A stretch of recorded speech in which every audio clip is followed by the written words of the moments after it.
Queria convidar você a abrir a sua Bíblia. Vamos falar um pouquinho sobre o tema desse ano. A fé de Caleb. Ano apostólico da fé de Caleb. Olha para aqui essa faixa aqui e repita. 1, 2, 3 e... Ano apostólico da fé de Caleb. Vocês não sabem ler? Tem um 2025. Vamos lá. 1, 2, 3 e...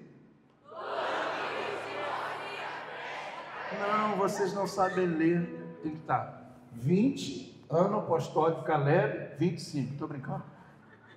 Vamos lá. 1, 2, 3 e... 2025, ano apostólico da fé de Caleb. Mais uma vez. 2025, ano apostólico da fé de Caleb. Eu quero te trazer à memória aquilo que nos traz esperança. Talvez para muitas pessoas o ano tenha começado tão pesado que a gente até esquece que está debaixo de uma palavra. E é forte. Em Números, no capítulo 14,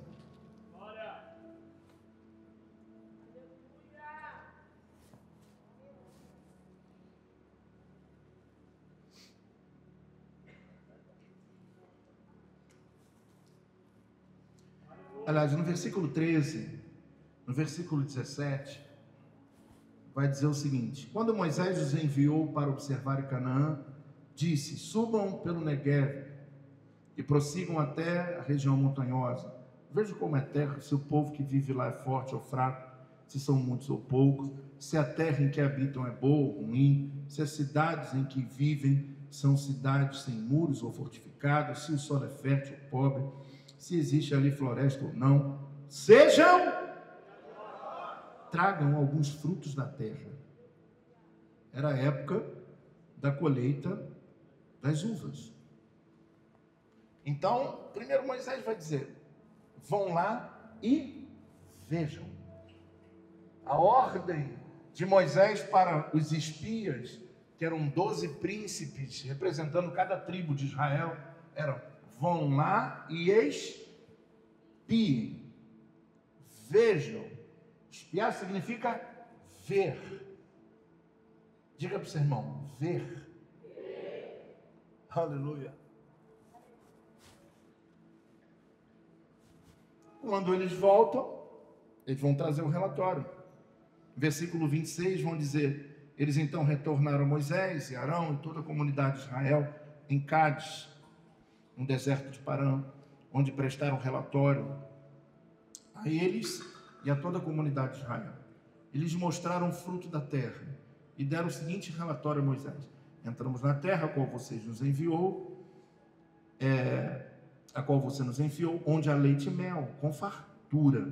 E tem uma exclamação. Então, eles falam com ênfase. Então, vamos fazer aqui, refazer a fala. Entramos na terra a qual você nos enviou, onde há leite e mel com fartura. É assim que eles estão falando. Aqui alguns frutos dela.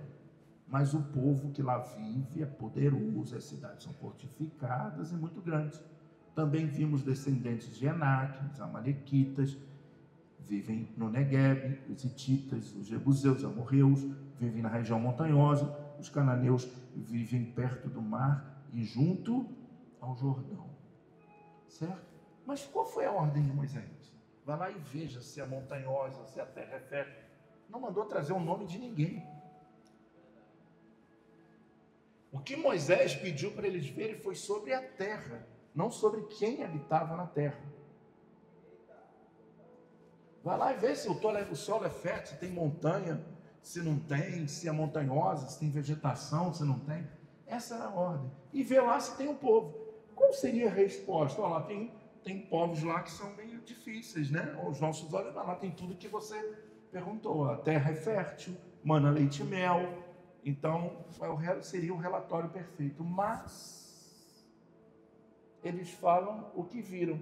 12 pessoas vendo a mesma coisa, onde 10 viram uma coisa e os outros 2 viram outra coisa. Só que eles estavam olhando para o mesmo lugar, estavam andando juntos, acompanhados, conversando, trocando, porque até então, durante todo o relatório, Caleb está em silêncio, porque eles começam a dizer a parte boa. É boa, terra fértil, tem leite e mel, mas depois eles começam a dizer o nome de quem estava lá. E aí eu te pergunto, quem era para eles os jebuseus? Eles estavam 430 anos no Egito, gente. Eles não sabiam que eram os jebuseus, eles não sabiam que eram os hititas, eles não sabiam que era nada. Então para eles era indiferente dizer o nome. Mas o nome da dificuldade, ela traz alarme. Doença é doença, mas se você falar assim, um câncer, ela tem um peso maior do que você falar assim, tem uma virose. Mas é uma doença, sim ou não? Mas por quê? Porque essa aqui pode matar. E quem falou que gripe não mata? Mata um monte de gente no mundo inteiro. Dengue, chikungunya, dengue hemorrágica, é que a gente não vê na televisão. Mas ela passa a ter um peso maior, porque é aquilo que a gente está acostumado a ouvir e a entender sobre o assunto. Então, na verdade, quando eles vão relatar com a boca, eles gravam, eles têm dificuldade para falar da terra, mas gravam o nome de todo mundo que morava lá, que nem eles conheciam também. Quem é que está lá? Ah, tem um cara ali que é brabo. Já viu quando era criança e falava, só não passa aí não, tem um cachorrão brabo. Uma vez eu fui na casa de um amigo que estava assim, cuidado, cão perigoso, sei lá, alguma coisa assim. Bravo, sei lá. Eu cheguei, não chegava nem no portão. Aí meu amigo falou assim, não, minha mãe botou isso aqui, porque é um vira-lata que a gente tem, mas o pessoal fica com medo, nem passa aqui na porta. Quando abriu o portão, tá... Falei, qual é, mano? Não é? Ou então, esse lugar está sendo filmado, não tem filmadora nenhuma. Você sorria que você está sendo filmado. E por aí vai. Eles vão trazer uma notícia que vai causar uma distorção da visão.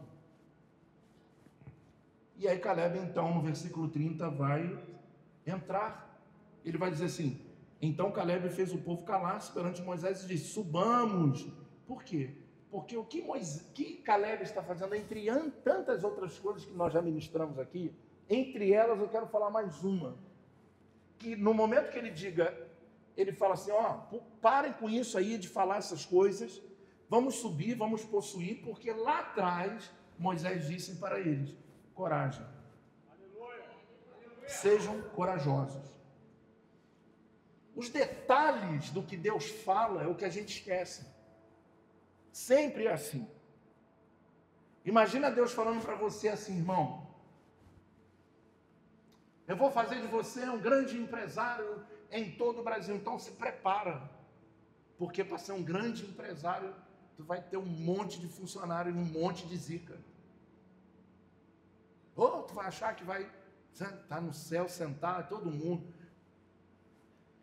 Se Deus te fez uma promessa maior, e olha que interessante, cara, há muito tempo que eu não faço vídeo nenhum, mas eu estava entrando, antes de entrar, o pastor Lanta entrou na hora, não foi? Estava fazendo um vídeo, e nesse vídeo eu falei o seguinte, presta atenção, tá lá, você vai ver o horário que foi postado, e você vai ver que eu estava um pouquinho antes de entrar para o culto.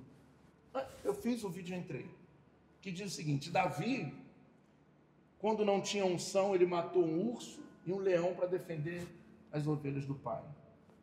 Quando ele recebe a unção, ele foi capaz de matar um gigante chamado Golias, que era um filisteu. Então, eu entendo uma coisa, é assim o vídeo, só isso, que na medida que Deus te dá mais unção, maior é o desafio e maior é a força de Satanás para te desafiar. Porque se você já matou leão, se você já matou urso, se você já matou gigante, vai ter que ter uma coisa nova. A vida é sobre isso. Então, se você já passou por tudo, e da onde você passou, agora o que está acontecendo? Um novo nível, um novo degrau, mas a gente não consegue entender isso, porque a gente vê os jebuseus, vê os amorreus, vê os filisteus, e só vê isso. Eu quero dizer para você, não perca a visão que Deus te deu. Não negocie a visão que Deus deu a você. Coloca a mão no ombro que está do seu irmão e diga para ele: irmão, não negocie a visão que Deus te deu, de sonhos, de promessas. Não negocie isso com ninguém, não negocie com o inferno, não negocie com o diabo. Seja resiliente, seja constante, seja abundante, seja corajoso, seja forte, mas não abra mão da sua visão.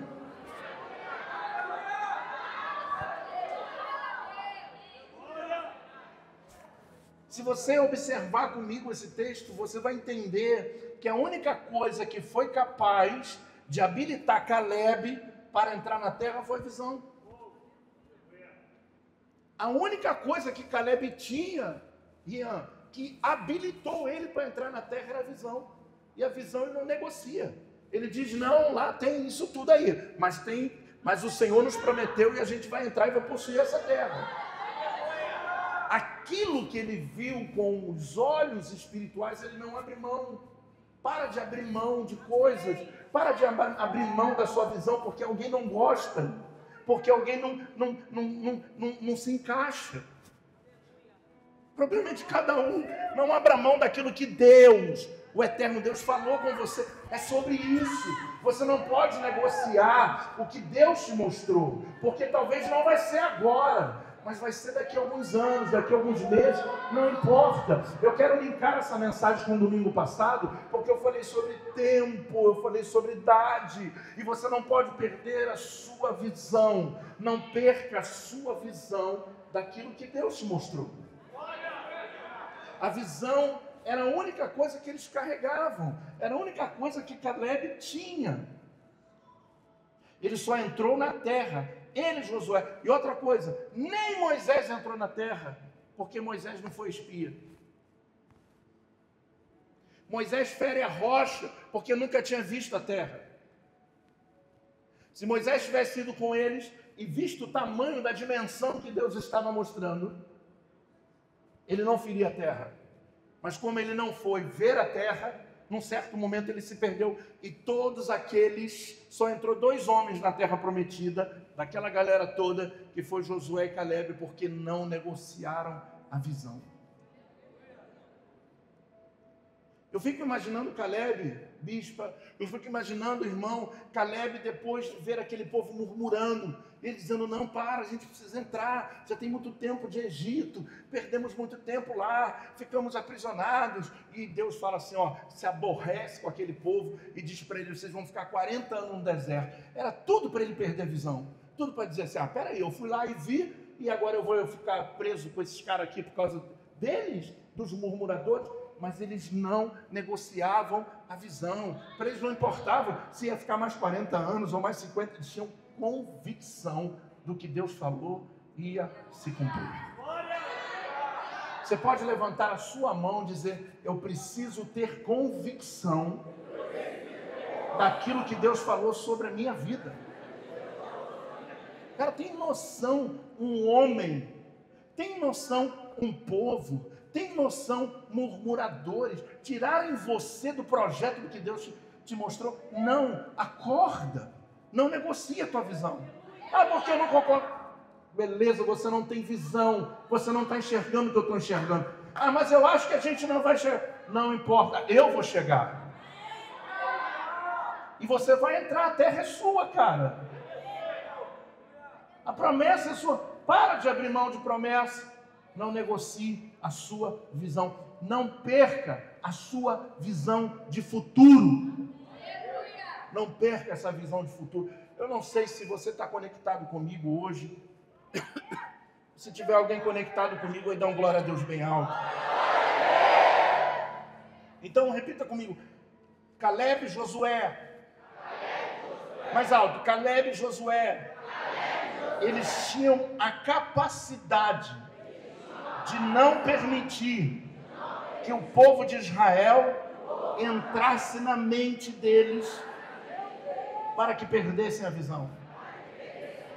Tu imagina 10 contaminando todo o povo, diz que derreteu o coração do povo, e ao mesmo tempo ele está ouvindo aquilo tudo. É aqui, não sei o que, eles estão assim, ó. Não vou perder minha visão, não vou perder minha visão. Eu vi, eu peguei, eu comi da uva, eu vi esses caras lá, mas a gente vai vencer. Não adianta, tinha uma multidão, estou falando de 2 milhões de pessoas enchendo o ouvido deles, mas eles não perderam a visão. O problema é que a gente desiste fácil, o problema é que você fica chorando porque não merece, o problema é porque você está perdendo muito tempo, enquanto você está perdendo, a visão está indo embora. Daqui a pouco tudo aquilo que você produzia já não produz mais, tudo aquilo que você fazia já não é mais do mesmo jeito, porque você está deixando com que as vozes contrárias roubem a tua visão. Hoje é dia de você dizer: não, eu não vou mais aceitar que roubem a visão do meu negócio, a visão da minha casa, a visão dos meus sonhos, a visão dos meus projetos, a visão da minha semeadura, e tudo que você semeou você vai colher. Você merece colher. Deus é fiel com a sua palavra, e se você crê nisso, diga: eu não vou negociar a minha visão. Eia, supamos, possuamos e ponto final. E acabou, é inegociável. Repita comigo: eu estou no ano apostólico da fé de Caleb. Diga: não, diabo. Diga: hoje não, diabo. Hoje você perdeu, diabo. Na minha mente agora, o Espírito Santo atua, ele me renova, ele me enche de esperança, ele me enche de alegria, ele me enche de ânimo, porque o desânimo também saiu do ônibus.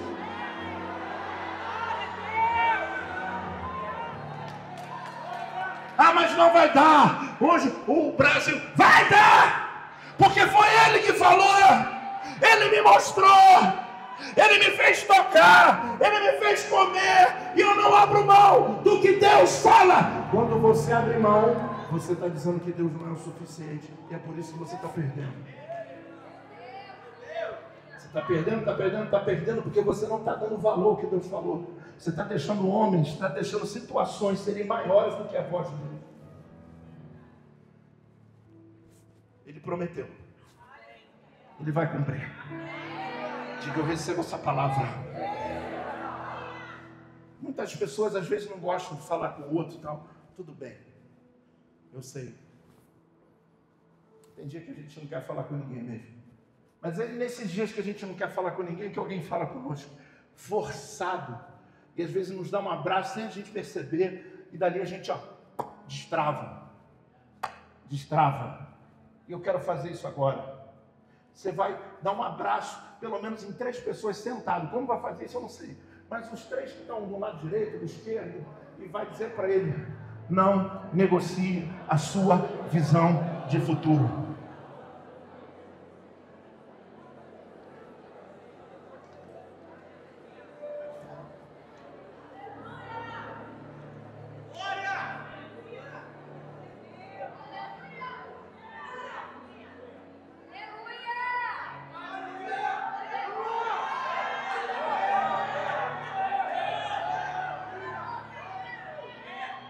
Eu continuo vendo tudo que eu via desde quando eu cheguei aqui em 2007. É isso aí. Algumas coisas já foram se cumprindo, mas ainda tem muita coisa para se cumprir aqui. Tem muita coisa para Deus fazer na sua vida. Tem muitas coisas para Deus fazer nesse lugar, nesse bairro. Tem muitas almas para serem convertidas. O nosso projeto está só começando. Vamos chegar à maioridade agora em junho. Mas durante esse processo nós fomos bebezinho, fomos criança, depois fomos adolescente, chegamos agora na maioridade. Na maioridade agora que vem a velhice, porque ninguém fecha essa obra. A visão que Deus te deu, a visão que Deus coloca na sua mente, ela tem que ser maior do que a oposição. Não importa se 10 viram, se o mundo se levantou contra, se você crer, vai se cumprir. Repita comigo, a minha Bíblia diz, diga, a minha Bíblia diz que tudo é possível àquele que crê. Deu errado, Deus vai dar um jeito. Você vai dar um jeito e você é bom. É nesse momento que fica tudo desconcertado que você descobre o quanto que você é bom. O quanto que você bate no peito, dá a volta, rola, chuta e faz o gol e mostra para todo mundo que Deus é o Deus da tua vida, que Deus é o Deus da tua história. São nesses momentos que você fica desconcertado, que tudo parece estar virado de tudo quanto é lado. É nesse momento que Jeová te enche de sabedoria, como encheu Bezalel para construir o tabernáculo.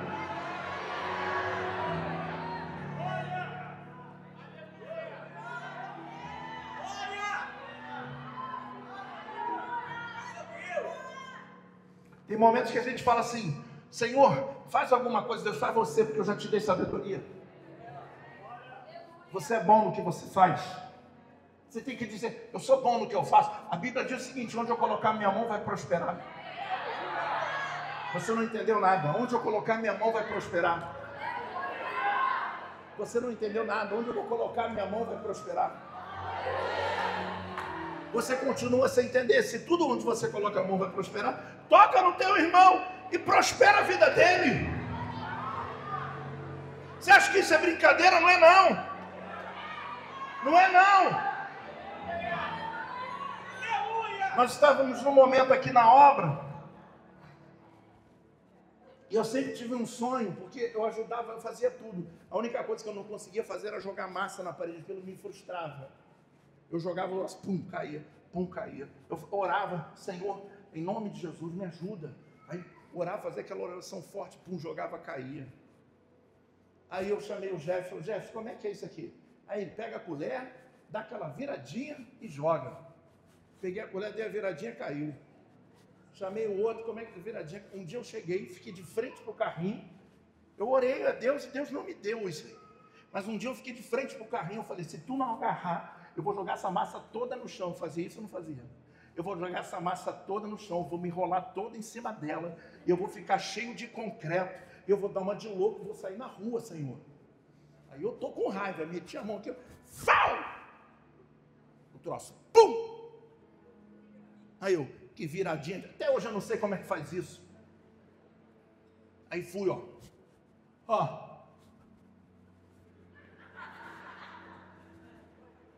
Aí um dia eu falei assim, vou mostrar para vocês aqui na obra como é que se faz em bolso. E eles já sabiam fazer isso há muito tempo. Peguei a colher, tu lembra disso? Peguei a pá, meti a pá assim, qual é, bispo? Eu, fau! Pedação com a pá. Fau! Agora é de pá. Entenda uma coisa, tem momentos que Deus não vai fazer, você tem que aprender. Ele já te deu sabedoria. Agora põe uma colher de pedreiro na minha mão e embolsa a sua casa. Uns 3 mil mais ou menos. Para eu fazer a cirurgia na coluna depois. Eu quero dizer para você o seguinte, você é capaz, cara, Deus te deu, você tem as credenciais, você tem sabedoria, você tem diploma. Caleb desceu com a uva na mão e falou assim, eu tenho diploma, eu fui habilitado, eu desci lá, tive coragem, voltei com coragem e sai da minha frente, senão eu vou passar por cima.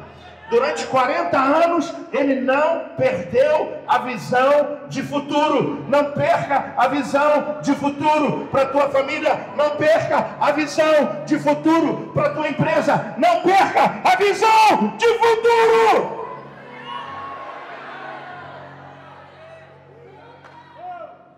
Não perca a visão do futuro.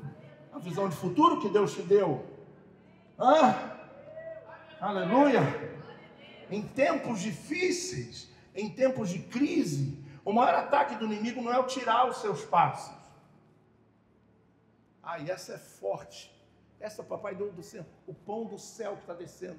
Cara, o pão desce quando a gente está no deserto. Literalmente é isso. E aí eu vou te falar, nem estou pedindo para sair mais aqui, porque está começando a acontecer tanta coisa diferente nesse turbilhão de pedra em volta. Ouça isso. Em tempos de crise, o maior ataque do inimigo não é tirar os seus passos. Por quê? Caminhar por caminhar, aquele povo todo caminhou. Então, o problema, o diabo não queria tirar eles dos seus passos.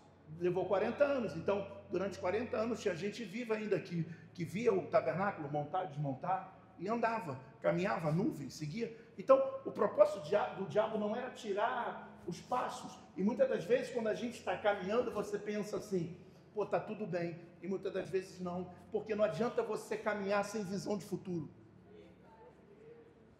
Caminhar por caminhar, todo mundo caminha, mas pessoas podem estar caminhando, sem vida, sem nada, sem esperança, sem propósito. Mas aquele que caminha com visão de futuro, ele chega no destino. Repita para o irmão que está do seu lado: o maior ataque do inimigo não é tirar os seus passos, é roubar sua visão de futuro.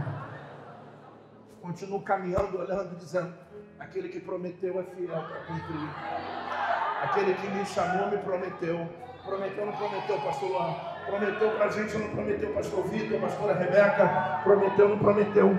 Prometeu, não prometeu? Hein? Sim ou não, Jefferson? Hã? Sim ou não? Prometeu, não prometeu para vocês? Felipe, prometeu, não prometeu? A visão do futuro. Prometeu, não prometeu? Doutor Rafael, doutora Marcela, a vidinha. Prometeu, a vidinha vai crescer. Ele é fiel. Ele é fiel, ele não rouba os passos. Todo dia, às vezes, consegue se levantar, ir para o trabalho, voltar do trabalho. Os passos não são roubados. Ele não está preocupado em você andar. Ele está preocupado em tirar a visão do teu futuro, para que você ande sem destino. Mas hoje ele está repreendido aqui. Diga: Deus tem um destino para mim. Deus tem um lugar preparado para mim. E quando eu chegar lá, aqueles que me atrasaram no caminho vão ter que dizer: Deus é o Deus daquele homem, Deus é o Deus daquela mulher, Deus é o Deus daquela igreja, Deus é o Deus daquele pastor, Deus é o Deus daquele diácono, daquela missionária, Deus é o Deus da nossa casa, Deus é o Deus dos nossos filhos, Deus é Deus dos nossos netos. Deus é Deus, porque tem um destino preparado para você. Se fosse você andar com glória a Deus bem alto nessa hora. Diga: ninguém